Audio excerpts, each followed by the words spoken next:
Boyfriend बनाया, उसके गर्व से कभी नानक जैसे महापुरुष नहीं आ सकते। हम यहां से लिख देते हैं, यहीं से लिख देते हैं, नहीं आएंगे। जीजाबाई ना हो तो शिवाजी नहीं है, सुनीति ना हो तो ध्रुव नहीं है,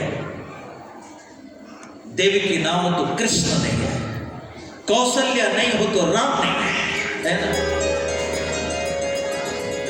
ये सत्य है। अरे भाई, ये गर्व नहीं है, ये पवित्र भूमि है। ये अनंत आकाश में अनंत आत्माएं घूमती है, वो चाहती है कि पवित्र भूमि। आप देखो, सामान्यतया जिनका व्यवहार वगैरह ठीक नहीं है, वहां महापुरुषों का जन्म नहीं होता। नानक जी का परिवार भले ही किसान हो, लेकिन उनके माँ पिता बड़े धार्मिक स्वभाव के, बड़े नियम कानून के होंगे। पढ़िए, है कि नहीं? अपवित्र कोख से एक पवित्र संतान की उत्पत्ति नहीं हो सकती। तो उन्हें विदेश को देख लिया, कैसे होगा? मैं जानता हूं, कई आपको प्रचार करते हैं साधु, कई लोग के घर में जाते हैं। एक बार मैं एक घर पे गया, तो उनके घर पे एक लड़की, 11 बजे हम कथा कर रहे थे, सो हाउस प्रोग्राम था, तो उसकी कन्या आई, बालिका आई और उसके साथ एक लड़का था। मैंने सोचा कि शादी वादी हो गई होगी। मैंने कहा ये कौन है? वो उसकी माँ ने कहा कि प्रभु इसका बॉयफ्रेंड है।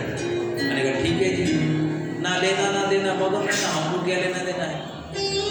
दूसरे दिन दूसरे साल गया, मैंने कहा कहाँ गई वो महाराज? ना ब्रेकअप हो गई।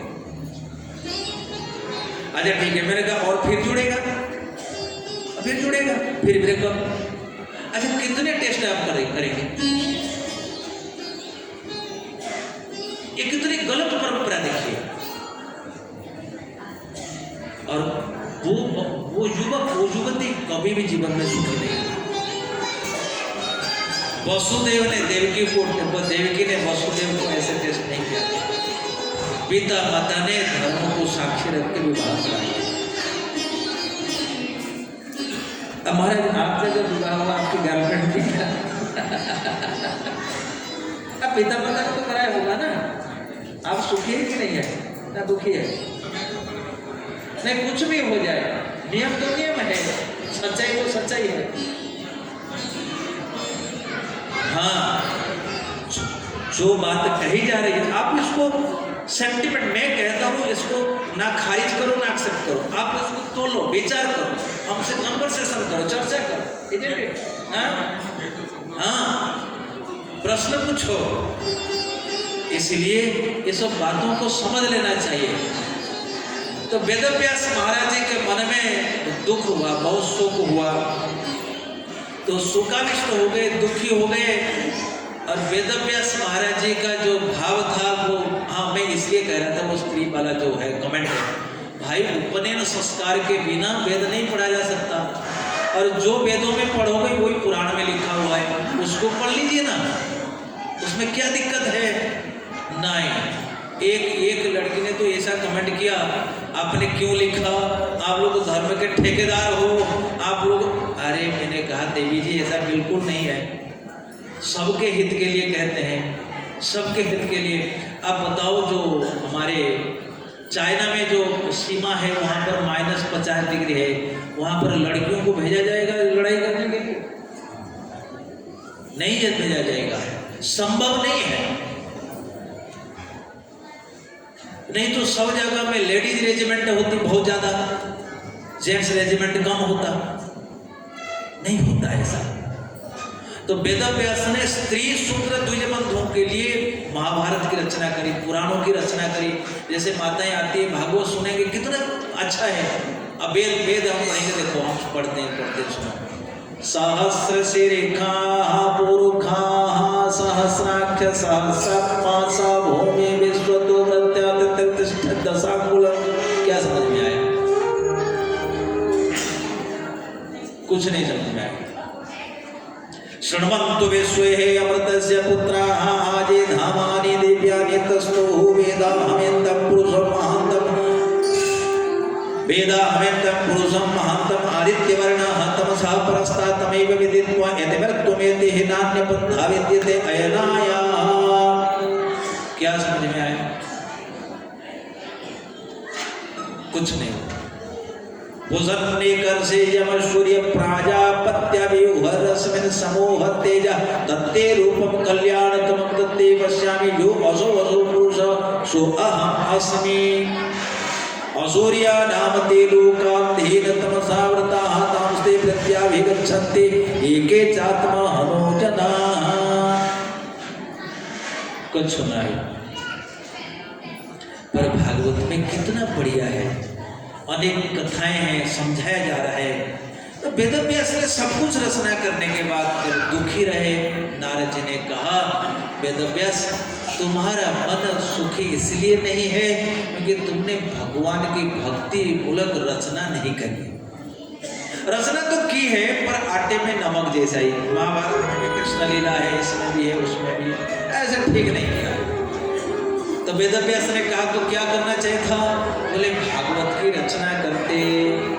तत्माग विसर्गो जनताघ विप्लवो यस्मिन् प्रतिश्लोकम बद्धवत्पि नामान्यनन्दस्य यशोकितानि छन्दवन्ते गायन्ते गृह्णन्ते साधवः।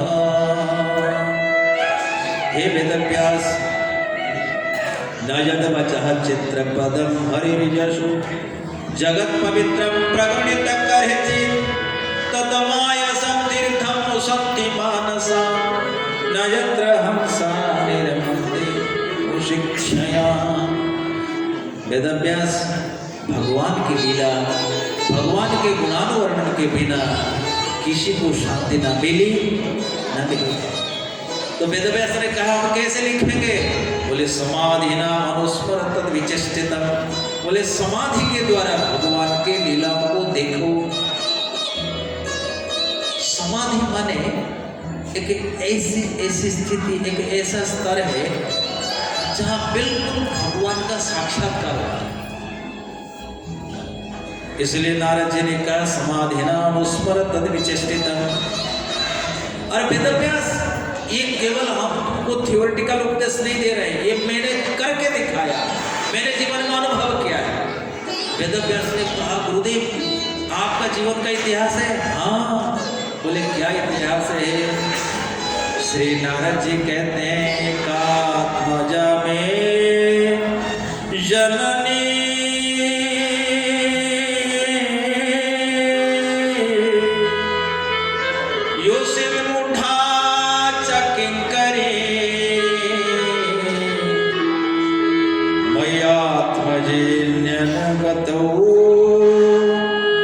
चक्रे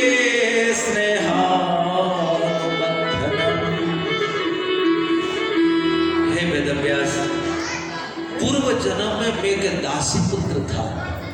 माताओं सुनो ध्यान से। नारद जी वेदव्यास के पास कहते हैं, जो वेदव्यास के गुरु, हे वेदव्यास पूर्व जन्म में मैं एक दासी का पुत्र था और मेरी माँ ब्राह्मणों की सेवा करती थी। एक बार चौमास करने के लिए कुछ संत आए और उसी ब्राह्मण के घर पर आतिथ्य स्वीकार करने लगे और मेरी माँ उनके लिए भोजन बनाया करती थी, झाड़ू बुहार करती थी और मैं तब 5 वर्ष का था, बालक था। और जब संत भजन करते थे मैं उनके पास जाता था और मेरी माँ भोजन बना देती थी, मैं जाकर के भोजन परोसा करता था। इसलिए बच्चों को साधुओं की सेवा में लगानी चाहिए। बच्चों की मेरा अनुभव है, पिछले साल जनवरी महीने में हम गए थे मध्य प्रदेश।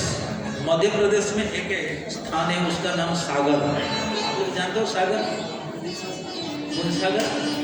तो सागर में एक ठाकुर परिवार में हमारा आतिथ्य हुआ, जिसका 1000 बीघा जमीन।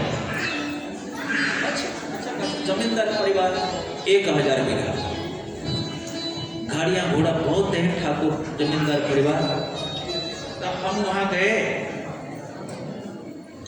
वहां पर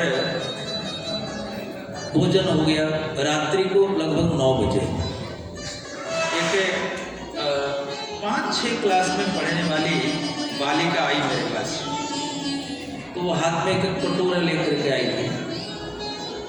कटोरा में क्या था हमको पता नहीं, छोटी सी लाली ऐसे ऐसे, इससे भी छोटी होगी, तो तुम खड़ी हो जाओ, ये तो इतनी लंबी है कि तो और छोटी है, एकदम छोटी सी थी। तो मैंने सोचा कि दूध लेकर के आई। मैंने कहा लाली अब हम दूध नहीं पिएंगे, दोपहर को भोजन किया, अब इच्छा नहीं है, तुम दूध ले। ना प्रभु जी मैं दूध लेकर के नहीं आई। मैंने कहा क्या लेके आई हो? ना प्रभु जी मैं सरसों तेल गर्म करके लेके आई। आप विश्वास करिए, जब इतनी सी बात कही ना, तो मैंने कहा अच्छा तुम्हारी मम्मी ने भेजा या तुम स्वयं आई हो?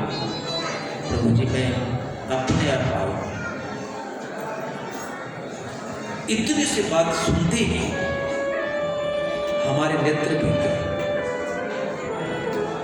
आज भी भीग रहे उस बात को याद कर। छोटी सी बच्ची, मैंने कहा लाले तुम्हारी माँ ने नहीं कहा, तुम्हारे मन में ऐसा भावना कैसे आया? ना हमारे घर में जितने साधु आते हैं हम उनकी सेवा करते हैं।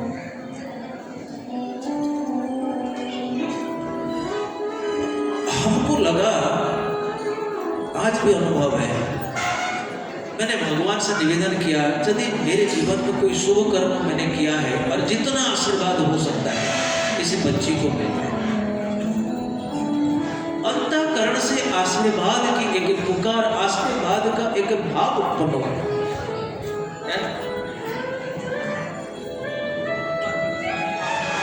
अंतःकरण का ही आशीर्वाद हमको बिल्कुल अनुभव है। उस बच्चे को अब मैंने सेवा स्वीकार नहीं किया।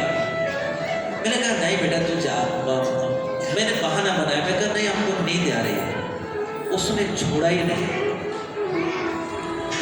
छोड़ा। मैं कहा ठीक है, अब बच्चा तो हमारा, मैं कहा ठीक है ये हाथ में थोड़ा लगा दे, थोड़ा हाथ में लगा दे, थोड़ा सर में लगा दे, जा।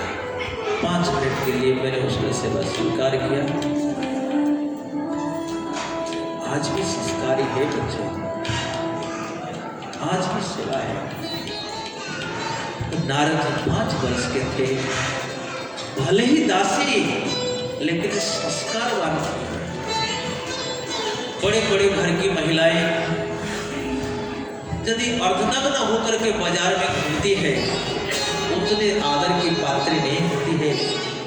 यदि झाड़ू देने वाली कोई महिला इज्जतदार बनकर रहती है, संसार में उसका मान।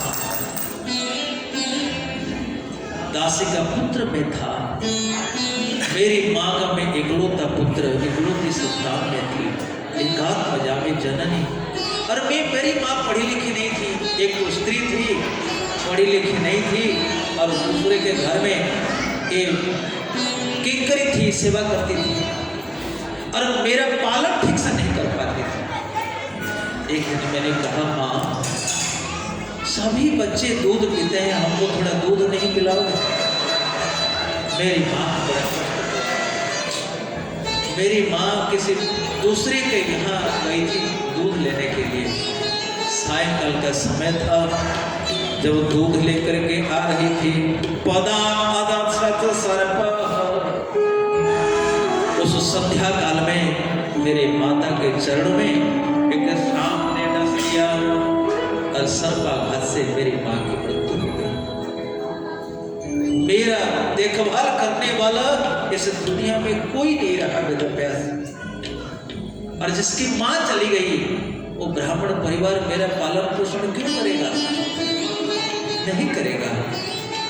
जिस छोटी सी कुटिया में हम रहते थे उस कुटिया में मैंने आग लगा दी और मैंने सोचा ये ईश्वर का आशीर्वाद है।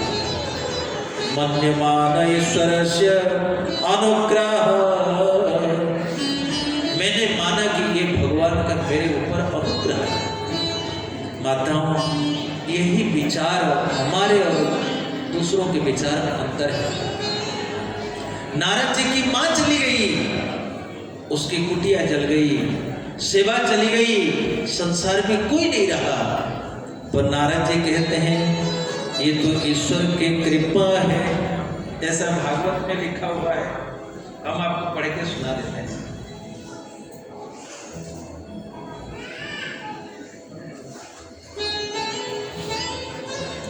तदा तदहमिष्यस्य भक्तानां समभीप्सितः अनुग्रहं मन्यमान प्रतिष्ठं दिशमुत्तरा। मैंने माना कि भगवान की बड़ी कृपा है मुझ पर। ऐसा क्यों माना? यही कृपा है। जिस समय संसार में लोग आपको प्यार मोहब्बत देंगे तो मानना कि वो समय तुम्हारे लिए सबसे घातक है। क्यों? क्योंकि संसार के लोग तुमको मोह में बांधना चाहते हैं, पर नारद जी तो चाहते थे भगवान की भक्ति करना। मां चली गई। इसलिए मित्रों, यदि सचमुच आपको भगवान पर भरोसा है, यदि तुम्हारे जीवन में कहीं विपत्ति आती है तो कभी भी भगवान पर दोषारोपण नहीं करना। माता जो भी आती है भगवान को दोषारोपण को दोष बिल्कुल मत देना।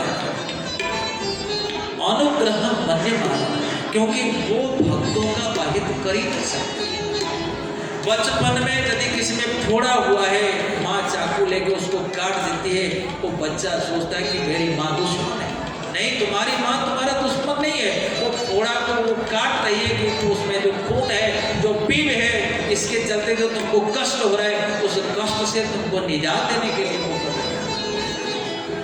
इसलिए मित्रों, भगवान की जो लीला है, भगवान की जो योजना है, उसको गलत नहीं मानना। जो भी विपत्ति आए उसको सहन कर लेना चाहिए। यही भगवत की सीख है। अनुग्रह मन्यमान। तुलसीदास गोस्वामी की माँ चली गई, मीरा जी को वहां महल से निकाल दिया गया। अब देखना, जितने संत महात्मा आए हैं सबके जीवन में दुख है, सबके जीवन में। मैंने सुना था कोई साहब ने जिनको बहुत ही यातना दी गई,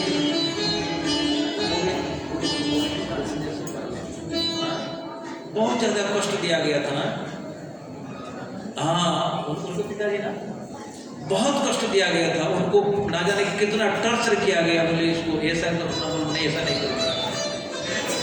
हर एक के जीवन में, क्योंकि भगवान की लीला को समझते।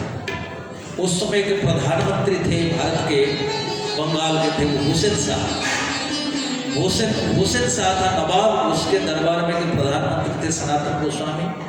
उन्होंने कहा, राजा मोरे प्रीति करे से मोरा बंधा। हुसैन शाह, नवाब हुसैन शाह हमसे प्यार करता है, ये बंधन है। आज मोदी जी, भगवंत मान जी आकर किसकी पेट थपथपा दे, आप वो वाह, ना ना ना ना, इससे कुछ नहीं होने वाला। जिस समय संसार से तुम्हारी निंदा होगी, संसार के लोग आपको छी छी करेंगे, तब मानना चाहिए कि भगवान की कृपा थोड़ी थोड़ी आ रही है। भगवान ने भी यही कहा, हे युधिष्ठिर, यस्याहम् अनुगृह्णामि हरिषे तद्धनम् शनैः ततो धनम त्यजत्यस्य स्वजन दुःख दुःखिता। इसलिए नारद जी चले गए। और कैसे क्यों चले गए? जो उन्होंने सेवा की थी, उन संतों के पास बैठ करके उनके झूठन का सेवन किया था, उनके चरण को पखार करके चरणामृत जल पान किया था। नारद जी कहते हैं, बचपन में मैंने संतों की सेवा की थी और उनकी अनुमति से उनकी झूठन मैंने खाई थी। उच्छिष्ट से वो उच्छिष्ट लेपानो मोदित द्विजयी सकृत्स्म भुंजे तदपास्त किलवेशः एवं प्रवृत्तस्यः विशुद्ध चेतसः तद्धर्मैवात्मरुचि प्रजायते। हे वेदव्यास, उन संतों के संगत के कारण दिन पर दिन मैंने उनकी झूठन सेवन किया, मैंने उनकी सेवा करी और उनके चरण पखार करके उनके चरण रज को मस्तक पर धारण किया। इससे क्या हुआ? धीरे धीरे भगवान के प्रति हमारे चित्त में प्रेम बढ़ गया। माताओं, ये भक्ति प्राप्त करने के लिए 3 मेथड है, याद रखो। भक्तों की जूठन खाना, भक्तों का चरण धोना, भक्त पद धूलि और भक्त भुक्त अवशेष और उनकी चरण रज को मस्तक पर चढ़ाना, ये 3 बल है। इसके बिना आप भक्ति नहीं कर सकते। मेरा एक्सपीरियंस, सबसे पहली एक्सपीरियंस हम कहते हैं, मैं पंजाब आया आज को 20 साल पहले। जब पहली बार आया था, पटियाला थापर यूनिवर्सिटी गया था लेक्चर करने के लिए। कहाँ गया था? पटियाला जानते हो? पटियाला थापर यूनिवर्सिटी हम लेक्चर करने के लिए गए। तो थापर यूनिवर्सिटी के पास 2 बड़ी बड़ी गुरुद्वारा है। सवेरे हम जम करते हुए गुरुद्वारा में मत्था टेकने चले गए। वहाँ चप्पल रखे बाहर 2 मैया आई और हम 2 भगत थे। उसने हमको तब कुछ जानकारी नहीं थी बहुत ज़्यादा यहाँ का मेथड के साथ, यहाँ का सिस्टम। तो दोनों माताएं हमारी चप्पल लेकर के अपने आंचल से ऐसे, मैं दौड़ करके आया। मैंने कहा अरे भैया तुम क्या कर रही है, हमको नरक भेजोगी? वहां से चप्पल, वो हमको चप्पल दिया नहीं उसने। वो दोनों, वो माता जी और उनकी बहू थी, वो बहू और वो सास दोनों चप्पल लेकर के उसको रगड़ रगड़ के साफ करके बोले संत महात्मा हमारे इधर पधारे हैं और हम उनकी सेवा नहीं करेंगे तो हमारा क्या होगा? सोचिए कि नानक देव ने क्या सिखाया है। मैंने उस मैया से कहा मैया हम तो तुम्हारे चरण के धूल के बराबर भी नहीं है, तुम क्यों सेवा करते? ये भागवत की सिख है। भक्त पाद धूलियार भक्त पद जाला भक्त भुक्त अवशेषा तीन महाबाल भक्त पद धूलियार भक्त पद जय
नचे जया निर्वपुणाद ग्रहात्मा न छंदसा नैव